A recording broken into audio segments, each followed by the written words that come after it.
13 වෙනි ගානේ B part එක හදන්න තියෙන්නේ. ඒකේ පළවෙනියටම කියලා තියෙන්නේ එකරින Z මාපාංක වර්ගය සමානයි එකරින 2 Z දාන Z භාග වර්ගය Z මාපාංක වර්ගය කියලා පෙන්නන්න.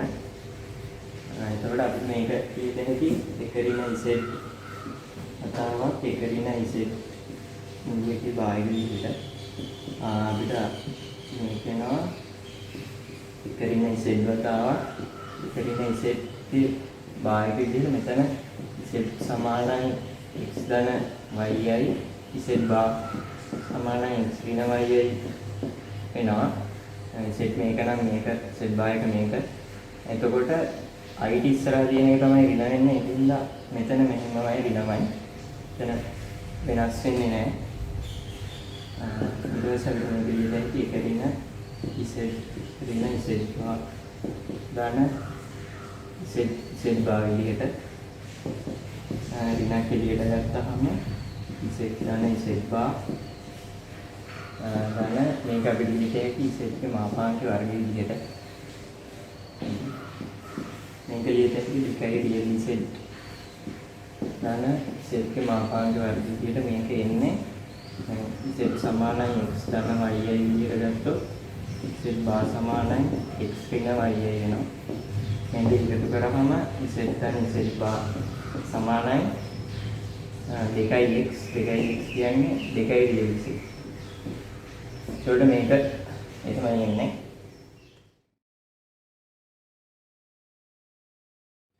ඊගාවට දෙවෙනි එක දෙන්නේ රියල් එක බෙදීම එකරින z සමානයි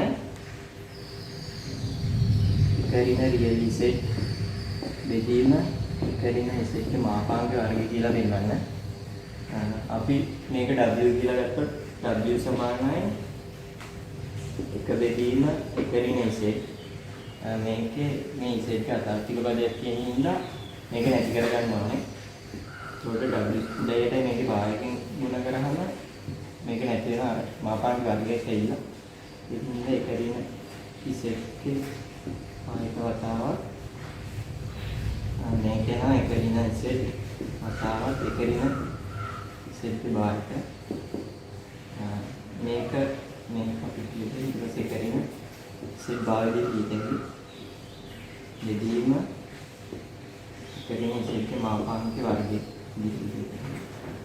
ඊට පස්සේ මේකේ රියල් පාර්ට් එක මේක කියලා දෙන්නන්න තියෙනවා. ඒක රියල් w සමානයි එකරින රියල් z භාගයේ z භාගයේ රියල් එක ගන්න ඕනේ. ඒක එනවා මේ w රියල් පාර්ට් එක විදියට. එකරින z මාපාංක වර්ගය. මෙතන එන්නේ දැන් z භාග සමානයි x ධන yයි නම් z භාග සමානයි x ඍණ yයි. මේකේ රියල් පාර්ට් එකක් තියෙනවා. ඒ හින්දා මේක එනවා w රියල් පාර්ට් එක විදියට. ඊට පස්සේ එක දෙකකින් එකරින් z w සමානයි z භාගයේ රියල් පාර්ට් එකයි z ගේ රියල් පාර්ට් එකයි දෙකම එකයි x කියන්නේ නැහැ. ඒ හින්දා ඒක අපි ලියන්නේ එකරින් රියල් z දෙකීම එකරින් z භාගයේ මාපාංක වර්ගය විදියට.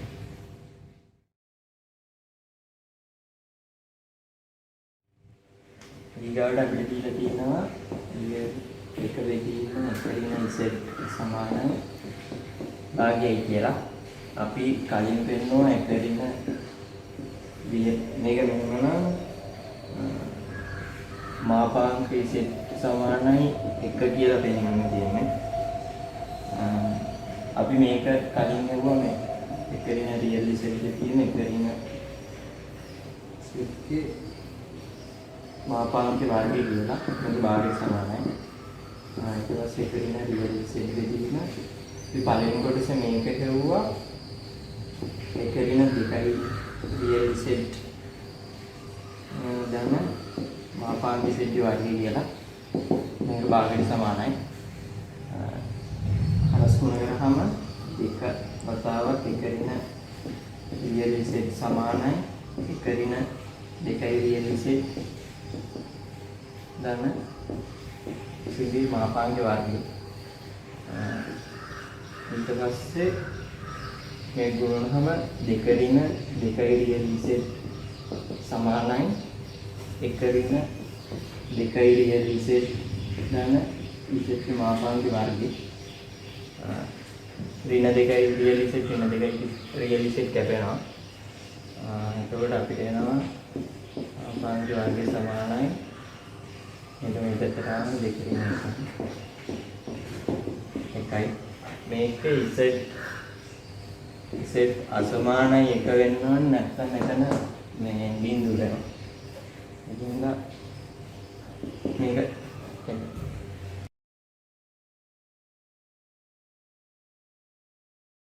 ඊපස්සේ අන්තිම ගැළපෙන්නේ තියෙන්නේ s යනු රියල් එක බෙදීම එක වෙන z සමානයි භාගය හා ඍණ පය බෙදීම 3යි ධන පය බෙදීම 3යි අතර ආග්ගිසෙට් තියෙන ඒ ආග්ගිසෙට් තියෙන්න ඕනේ. ඒ කියන අවශ්‍යතා දෙකම සපුරාගෙන z සංකීර්ණ සංඛ්‍යා වලින් සමන්විත කුලකය කියලා අරගන්න. කුලකයයි ගනිමු. s කි සංකීර්ණ සංඛ්‍යා නිරූපණය වන රක්ෂ ආගම් සටහනක අඳින්න කියලා තියෙනවා. එතකොට ආග්ගිසෙට් කියන එක තියෙන්න ඕනේ ධන පය බෙදීම 3 ඍණ පය බෙදීම 3 අතර සමාන වෙන්න බෑ. ඒ කියන්නේ මෙතන තියෙන්නත් බෑ මෙතන තියෙන්නත් බෑ.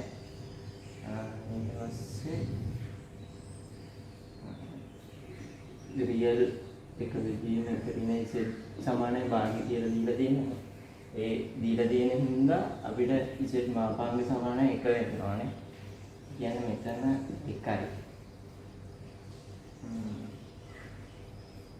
ඔස් මේක තමයි කියන්නේ අදින්න කියලා කියන්නේ මේ කුලකේ තැනක තමයි ගේන්න පුළුවන්. ඊට පස්සේ z කියන එක මේක s තුල සහ s තුල හා real z ධන imaginary z සමානයි එක බෙදීම මූල 3යි කියලා දීලා තියෙනවා. ඒ කියන්නේ මේ අක්ෂර දෙකේ එකතුව එක බෙදීම මූල 2ක් වෙන්න ඕනේ. ඒ කියන්නේ දැන් real z බිඳුව නම් මෙතන තියෙන්න ඕනේ එක බෙදීම මූල 2යි. imaginary z බිඳුව නම් මෙතන එක බෙදීම මූල 2යි. ඒකින්ද ඒක මෙන්න මේ රේඛාවේ තියෙනත් ඕනේ z කියන එක. එහෙනම් මේ දෙකම තියෙන තැන දෙකම සුත්ත කරන්න ඕනේ කියන්නේ z අයිති ලක්ෂ තියෙන්න ඕනේ මෙතන. ටිකක් කියලා ගන්න. ඒකට z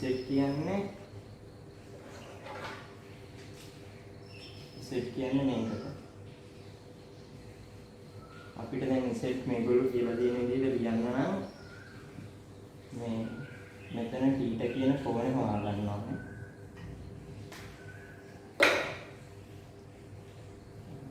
මේක 45යි. මේ දෙක සමාන ඉන්නේ. අපිට මේක හොයාගන්න අපි මෙතන ඉඳන් ගහනවා මේ රේඛාවට ලම්බකයක්. ගහලා මෙතන ඕන මෙතන A කියලා ලකුණු කරගන්නවා. ඊට පස්සේ මෙතන D කියලා ලකුණක් දාලා මෙතන P. මේ මුද්‍රක පය බෙදීම 3යි. එතකොට OA සමාන වෙනවා එක බෙදීම මූල 2යි sin 45ට. එතකොට OA සමානයි භාගයයි OP කියන්නේ 1යි මාපාංක z සමානයි 1 හින්දා. එතකොට අපිට එනවා මේ කෝණය OAP කෝණයට ගත හැකි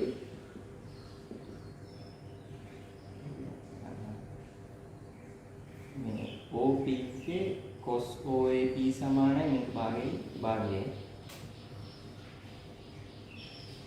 OP ගතාවක් cos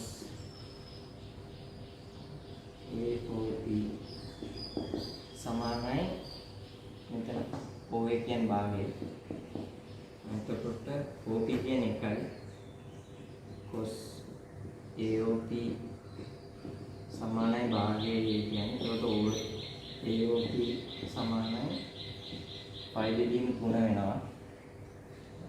ඊට පස්සේ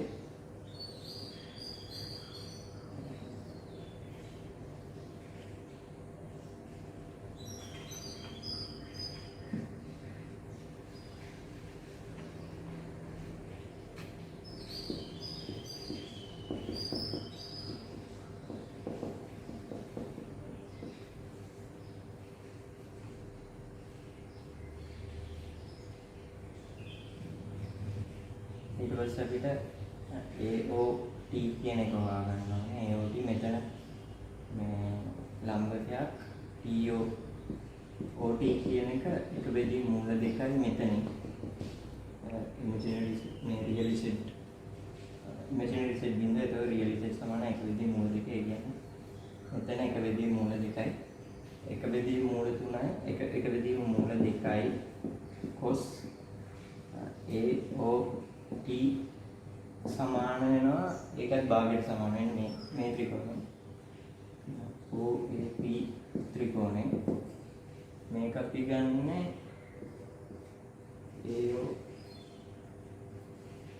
මෙතන OAT ත්‍රිකෝණය මෙතන එන්නේ AOP ත්‍රිකෝණය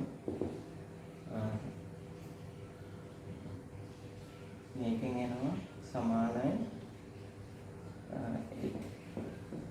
භාගයට කොට cos AOT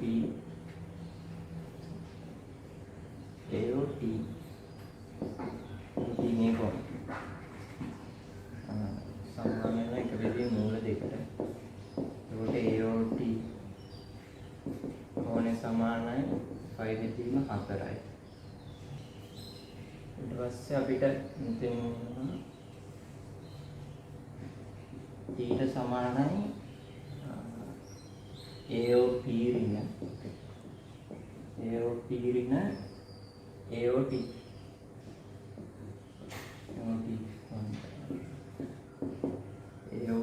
5 බෙදීම 3යි. AOT කියන්නේ 5 බෙදීම 4යි. ඒකට ඊට සමානයි 5 බෙදීම 12යි. ඒකට අපිට මේගොල්ලෝ දීලා තියෙන විදිහට සෙට් සමාන වෙනවා මාපාංකික සෙට් වතාව cos θ දැන I sin θ. මාපාංකික සෙට් කියන්නේ 1යි. cos θ මෙතන පළයක් තියෙන ඒ කියන්නේ ඍණ වෙන්න ඕනේ. cos ඍණ 5 බෙදීම 12 ධන I sin ඍණ 5 බෙදීම 12 सेट समान है cos के ऋण थीटा cos थीटा में cos पाई बेदीम 12 ऋण sin ऋण पाई sin पाई बेदीम 12.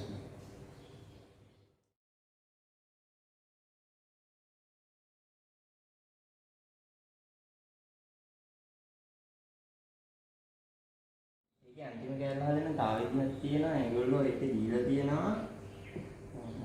रियल सेट का इमेजिनरी सेट समानයි එක බෙදීම මූල දෙකයි කියලා. අපි සෙට් කියන්නේ සෙට් සමානයි මාපාංකික සෙට් වතාවක් cos θ ධන I sin θ විදිහට ලිව්වොත් සෙට් සමානයි මාපාංකික සෙට් කියන්නේ එකයි cos θ ධන I sin θ. එතකොට रियल सेट කියන්නේ cos θ इमेजिनरी सेट කියන්නේ sin θ. අපිට ඒක මෙතන දුවොත් cos θ ධන sin θ සමාන එක බෙදීම මූල දෙකයි. ඊපස්සේ අපි මේක වර්ග කරනවා. දෙවැත්තම cos θ ධන sin θ වර්ගය සමානයි භාගය. මේක නම් cos වර්ග θ ධන 2 sin θ cos theta sama dan sin वर्ग theta සමානයි භාගයයි. මේ දෙක එකතු වුණාම එකයි. ඒක මේ දෙකට ගියම ඍණ එකයි. එතකොට 2 sin theta cos theta සමානයි ඍණ 1. මේක විදිහට හැකි sin 2යි θ විදිහට sin 2යි θ සමානයි ඍණ භාගය. එතකොට අපි ලියද හැකි sin 2යි θ සමානයි ඍණ භාගය කියන්නේ sin ඍණ π බෙදීම 6යි. එතකොට θ සමානයි ඍණ π බෙදීම 12යි. මේකට දැම්මම ඊට පස්සේ z සමානයි cos ඍණ π බෙදීම 12 ධන i sin ඍණ π බෙදීම 12. z සමානයි cos ඍණ θ කියන්නේ cos θ තමයි. cos π බෙදීම 12 ඍණ sin ඍණ θ කියන්නේ ඍණ sin θ ඉන්න ඍණ i sin π බෙදීම 12. එතකොට 2014 13 වෙනි ගානේ B එක ඒ විදිහට හදන්නේ.